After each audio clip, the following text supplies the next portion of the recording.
reestablishes it on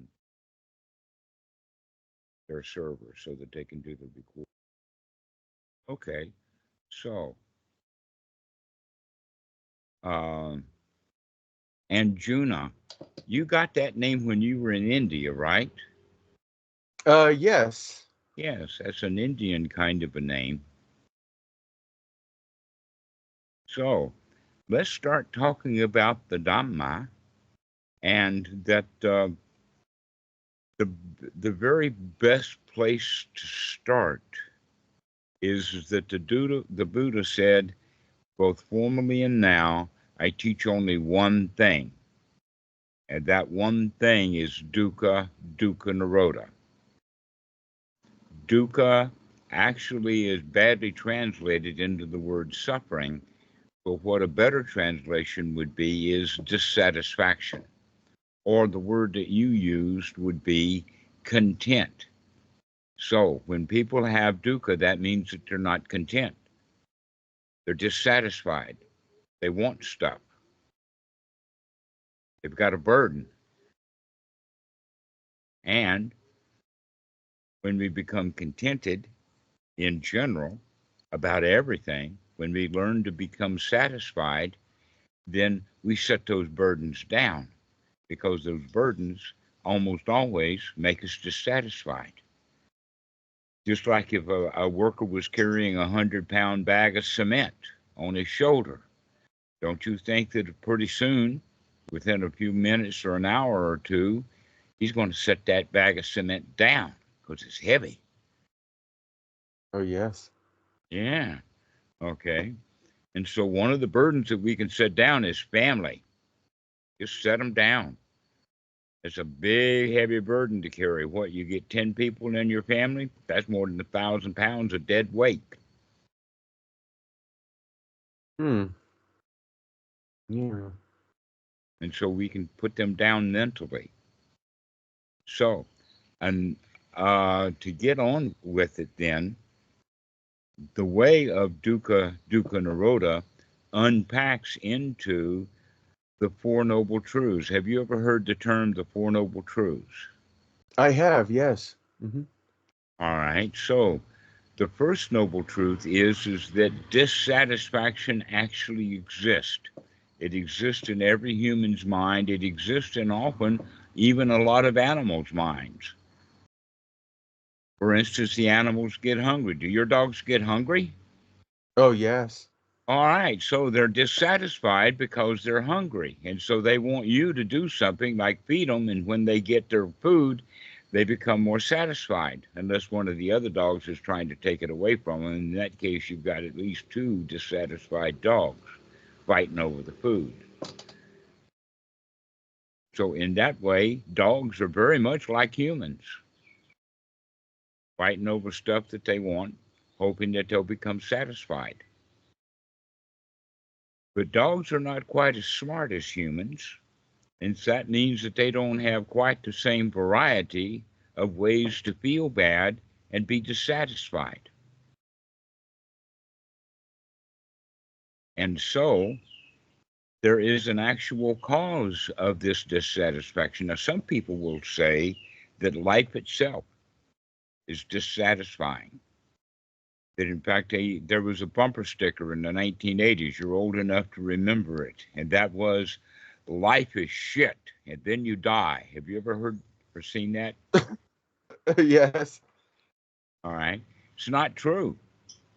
That's very much of an atheist point of view, but in fact, it's almost always held by Christians also. They think that the next world in heaven is going to be better. And because they think that the next world is going to be better, they make a hell out of this one, Hmm. rather than recognizing that this life is okay. It's good enough. It's paradise. And so the cause of suffering is basically stupidity, ignorance. A better word to use would be delusion, that people think that things are not okay when in fact they are. They're delusional. And sometimes it's very hard to convince them otherwise, that in fact reality is a pretty good place. It's real. Planet Earth is real. It's a nice place. Got trees, water, air, everything that you ever needed. In fact, all the best things in life are free. It's only manufactured goods that get expensive. And why is that? Because the guy who made it and the guy who's selling it are already dissatisfied and think that their dissatisfaction is going to go away if they can sell you the goods. I don't even know why in the old days they called it goods. They're just selling you stuff. Whether it's goods or bads is a matter of opinion.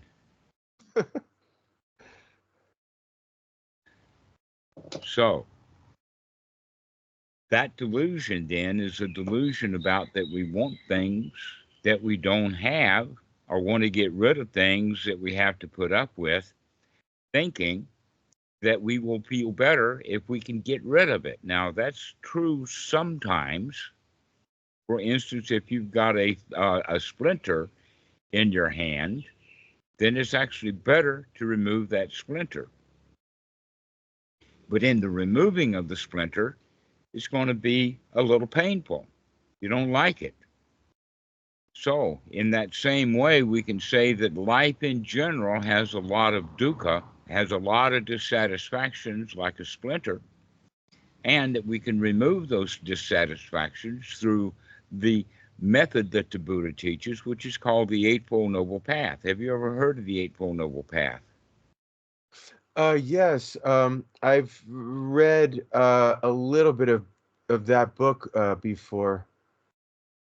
That book. Which book are you talking about?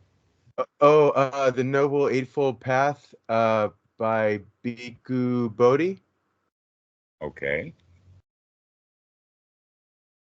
So, let's not go through the entire path right now.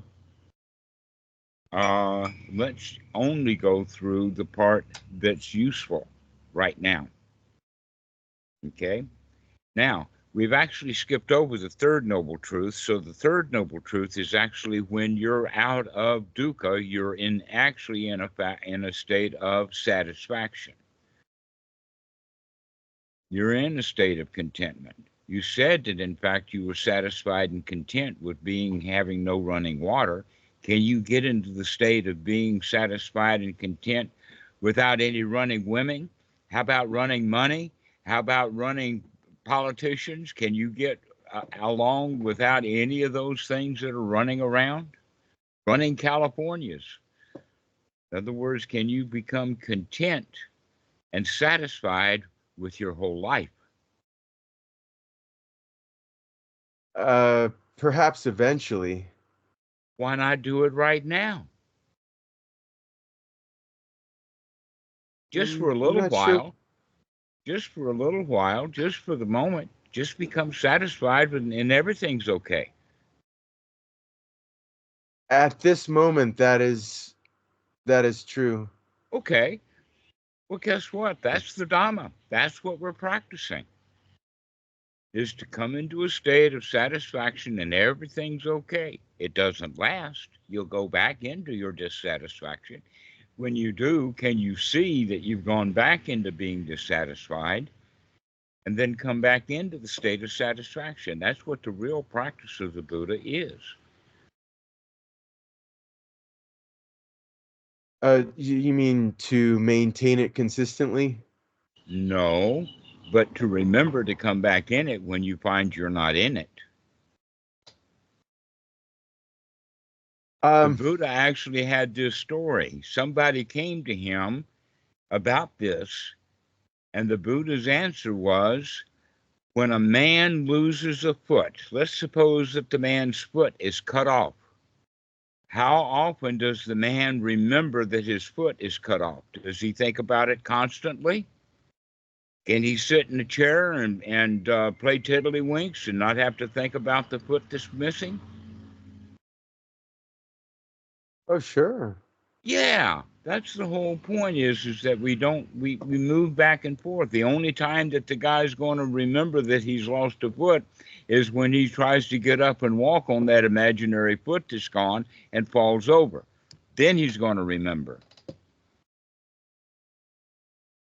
But in fact, a lot of people who have prosthesis, they lose the remembrance. The only time that they remember that they've lost a leg or a foot is when we're putting the prosthesis on and taking it off. But even after they take it off and lay in bed, they're not thinking about that prosthesis. They're not thinking about the missing leg, not having oh poor me thoughts about it. So this is the point is that can you actually remember to take a look to see whether you're okay or not?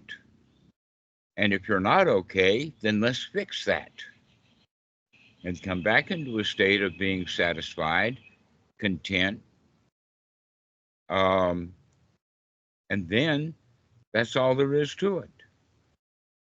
You know, a lot of people have the idea that Buddhism and the teaching of the Buddha is way up there.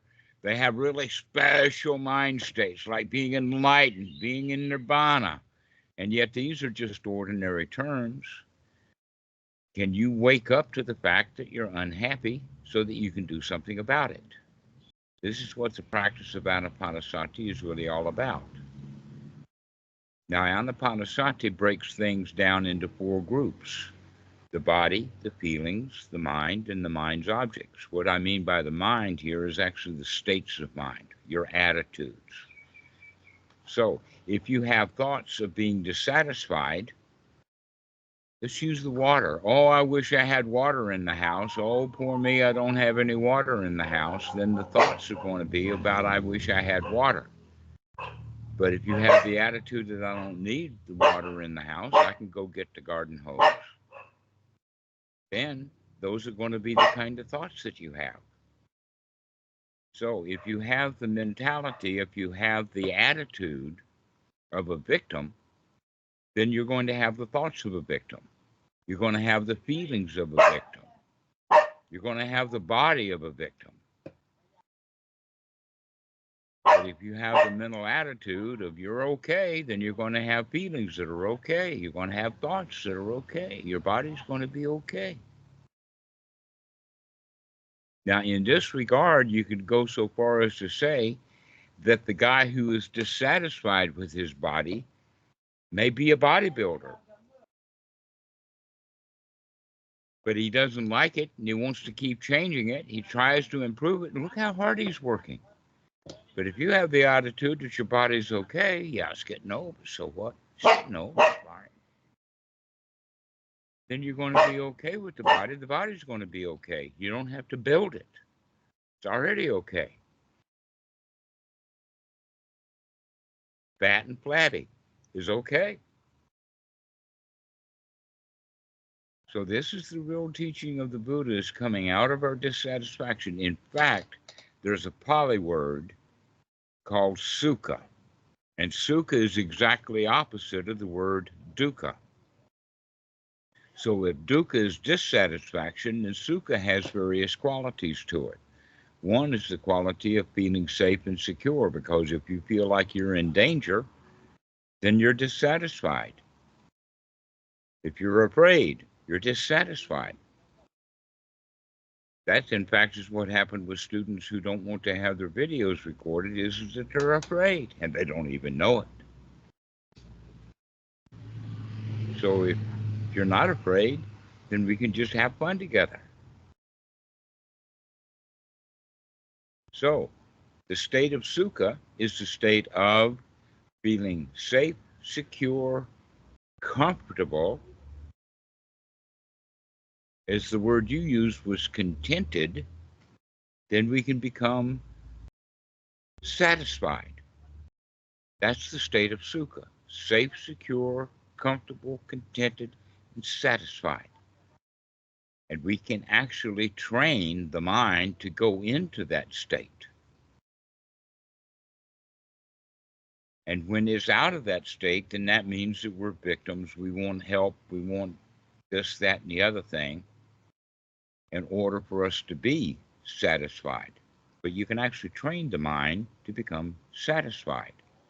It's a skill, actually, to be developed. And how do we apply that skill? Is to remember to look at what the mind is doing. that it's quite possible for people, in fact, it's quite ordinary for people to look at what the mind is doing and then become even more dissatisfied. An example of that is that in the Goenka technique, he says to watch the breath. And he says, when the mind wanders away from the breath, never mind, start again. And when the students that he has, their mind wanders away from the breath, what does that mean? It means that now they know that the mind has wandered away from the breath. And what do? They start to fuss at themselves. Oh, you're supposed to be watching your breath. And while they're fussing at themselves, they're not coming back to watch the breath. So the right thing to do is that when the mind wanders away from happiness, when it wanders away from safety, when it wanders into the victim's position, when it wanders away from the breath, when the mind wanders away into bad feelings, we need to catch that and say, never mind, start again. Come back and let's have some wholesome, happy thoughts. Let's take a nice deep breath and let's relax. And that's what the teaching of the Buddha is, but we have to practice that over and over and over and over again. Why? Because we've gotten ourselves into quite a habit of being dissatisfied most of the time. And so the old habits keep coming back. Can you remember to look and to catch those old bad habits and make a change? That's the whole practice. To change your attitude, to change your thoughts, to change your feelings, and to change the body from being uncomfortable, uptight, full of anxiety and fear, into being relaxed. So if the body's relaxed and the feelings are relaxed and the mind's relaxed in an attitude kind of way, then we're going to have relaxed thoughts and everything is hunky-dory.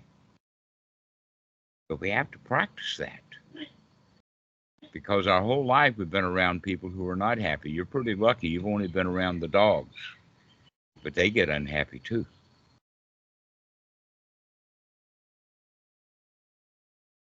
Can you practice becoming satisfied? Can you practice being content? If you can become content with having no running water, you can actually feel content much easier about all kinds of other stuff.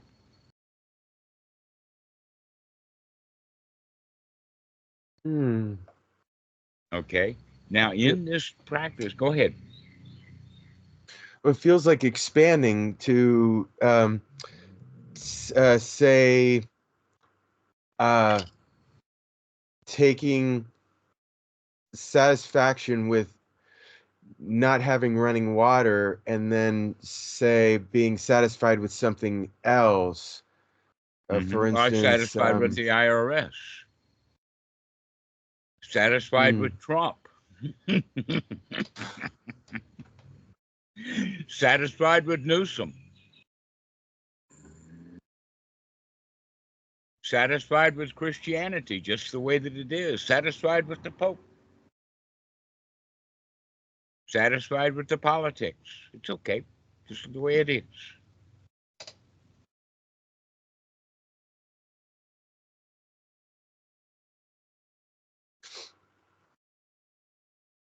Yeah, and in some aspects, that certain experiences that used to be bothersome, lately, I just kind of have an attitude like whatever. I mean, this is something that happened, and So that's a pretty good attitude to have.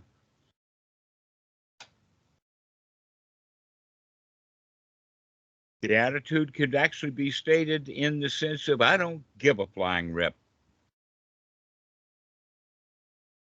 And you say that happily. I just don't give a flying rip. Not my problem. That's another one. Not my issue, not my problem. And when nothing is your problem, then you've got no worries, you've got no problems. Everything is hunky-dory. You can have a life that's easy. But few people can have that without practicing, because we've been trained to be dissatisfied. That's why so many have it.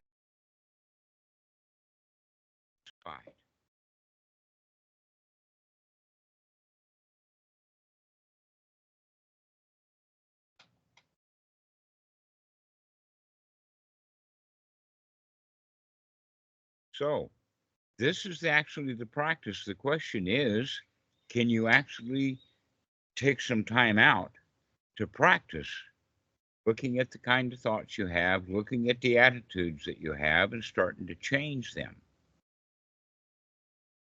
One of the things we talk about is gladdening the mind or brightening the mind, taking the burden off of it, lightening it up. Can you take some time to say everything's okay? Everything is fine. No worries. No place to go, nothing to do. The spring comes and the grass grows all by itself.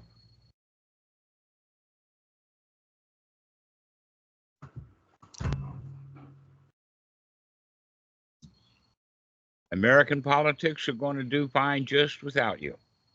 Don't need your involvement.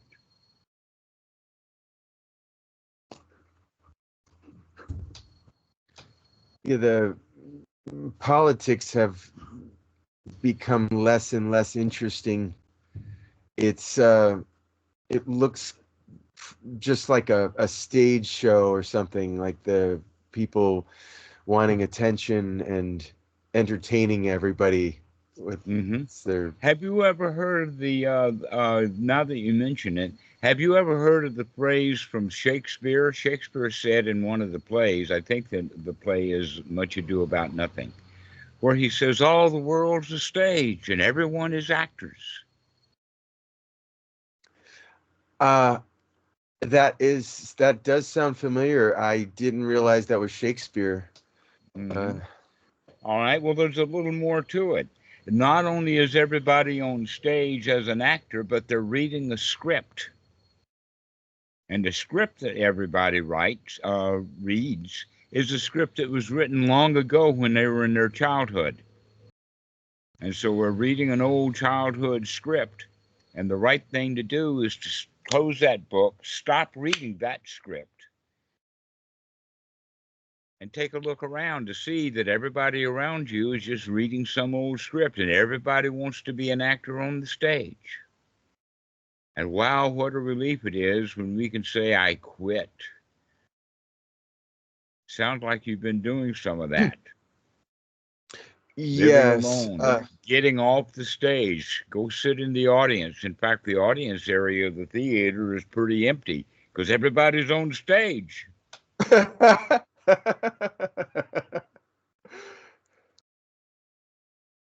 Yeah, that's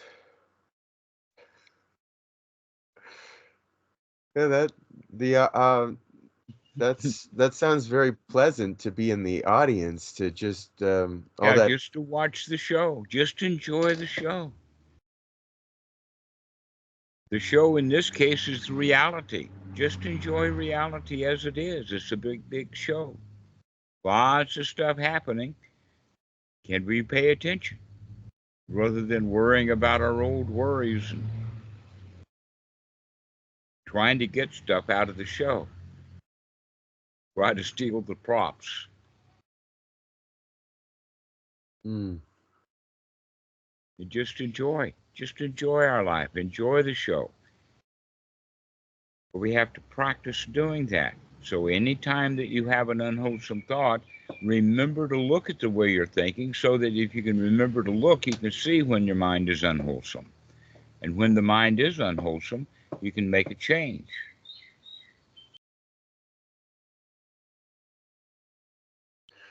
You can change your attitude. You can change your thoughts. It's been easier for me to recognize emotions. For instance, if I'm feeling anger, and then I stop myself and recognize there's anger, and it's not useful, it's not helpful. Mm-mm. Um, the thoughts, that's going to have to be a new awareness. I don't pay attention to the thoughts as much as the emotions. Well, emotions are great big things, and the thoughts are the little ones. But guess what? The emotions come from the thoughts. The emotions come from the attitudes. Mm, That in fact, if you have wholesome, beautiful thoughts with a wholesome, beautiful attitude, you're going to have wholesome, beautiful feelings. But if you have anger in the body when you're uptight, fists are tight, breathing heavy, the neck is red, the face is red, that's because you've already had a whole bunch of angry thoughts. And those angry thoughts almost always come from somebody did me wrong. So that's coming from the victim's attitude. When people are angry, that's because they become a victim of something and they're afraid to lose something. But if you're a champion, if you're a winner, then those people can't touch you.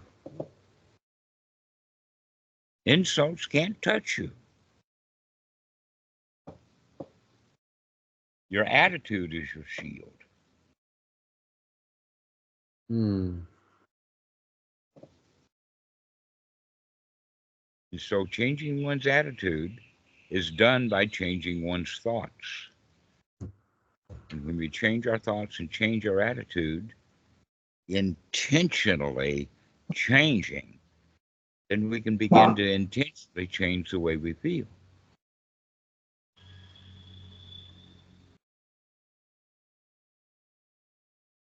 And when we feel like, oh, there's nothing to it, then that's how it is. When we have the attitude, there's nothing to it.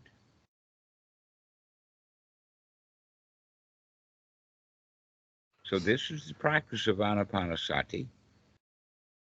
Be able to take a deep breath and relax. Feelings relaxed. Mind states relaxed. Attitude relaxed. And then our thoughts are relaxed. So we have to intentionally relax our thoughts even when our feelings and our mind state is uptight. We can still start to relax our thoughts, change them into being contented, satisfied. is can thoughts be altered through the practice of anapanasati? Well, that's what we've been talking about. What kind of stuff are you thinking of? Because we've been talking about our thoughts and our feelings and our attitudes and our mental states. What else do you want to change? You can't change Donald Trump. Is You can't change but no. You can't change the California government. You can't even change the local government, but you can change your attitude. does does focus on the breath, does that cause the change? Can that cause the change in thoughts? Well, that's actually, I would say that watching the breath and changing the breathing into nice, long, relaxed is is a whole lot better breathing than either huffing and puffing or holding one's breath in a frozen state. Because freezing is what people who are afraid do.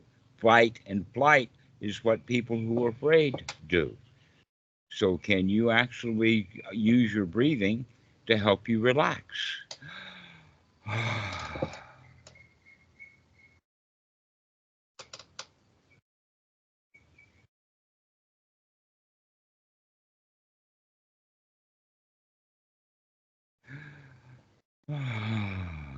Everything's okay. So, this is what needs to be practiced to get ourselves into that state. so that we can be happy, joyful. Everything is all right. Not a problem in the world. But we need to practice that. So I recommend people practice it 5 or 6 times a day for about 10 minutes.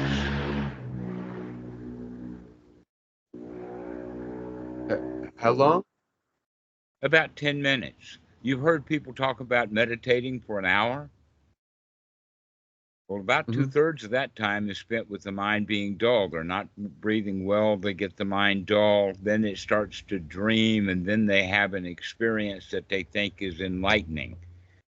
And so they come out of their experience saying, whoop-de-doo, look at me, I've attained something. And no, they haven't attained anything. They're just thinking that. They're creating a fantasy. They're creating their own fantasy and believing it.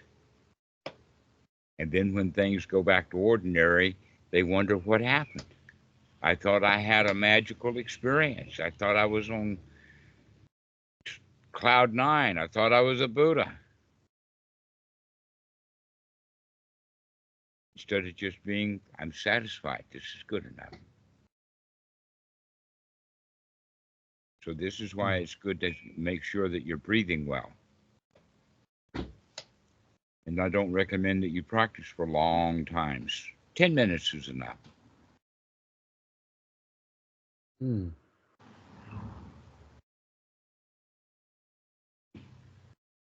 While you're out there And watering the garden, you can say, while I'm watering the garden, I'm watering my mind.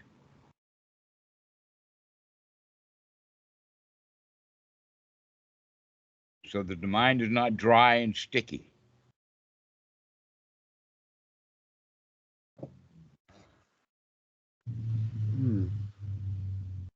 When you wake up in the morning, you're going to have the thoughts, oh, everything's going to be fine. This is going to be a good day. Everything is beautiful. When you go to sleep at night, you can have the thoughts of, oh, everything is fine. Oh, I'm going to be dropping off to sleep and everything is going to be peaceful. No place to go and nothing to do for the next 8 hours. I'm just going to be comfortable.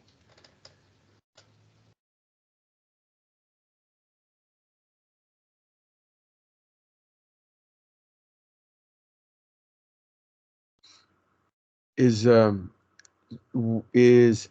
10 minutes for 5 or 6 times per day? Mm-hmm. Yeah. Yeah, that's I find that much easier to do than to do a very long extended sit. Yeah, that's right. But in fact, most people who do those long extended sits, they're in dukkha. They have more unsatisfactoriness because of their meditation. They get uptight. They get into wanting Oh, stuff. So it's not the best kind of practice to have. The best kind of practice to have is to practice a little while, feeling really good, having happy thoughts. No place to go, nothing to do. Oh, it's easy. Oh, life is so easy. I'm content. So this is how you practice. Can you practice that way? yes, that I love it. All right. So you go practice for a while, and then you give me a call. Okay. So one of the things that I can tell you is that I'm not a meditation teacher. I don't teach meditation. I teach the Dhamma, but I'm really not a teacher at all. Think of me as a friend. And I'd really like to be friends with you. You're just my kind of guy. So I hope I that want to you be call friends with often. you too.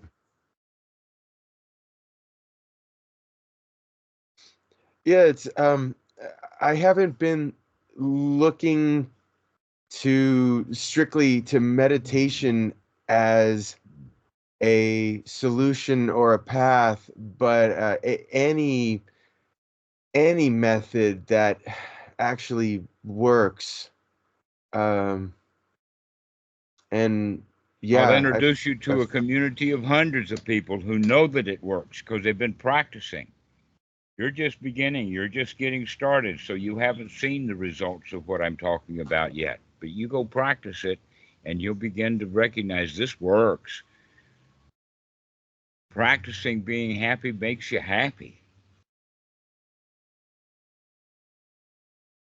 wow.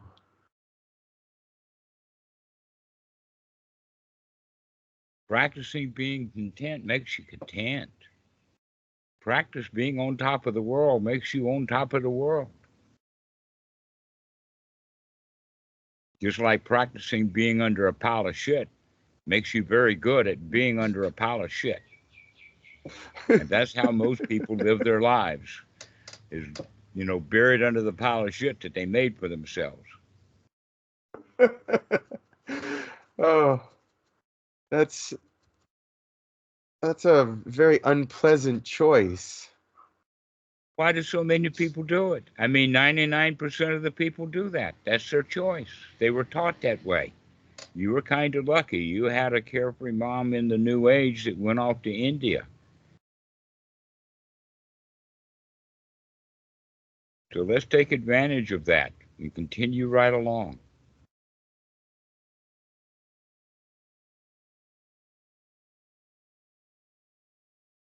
Absolutely. All right.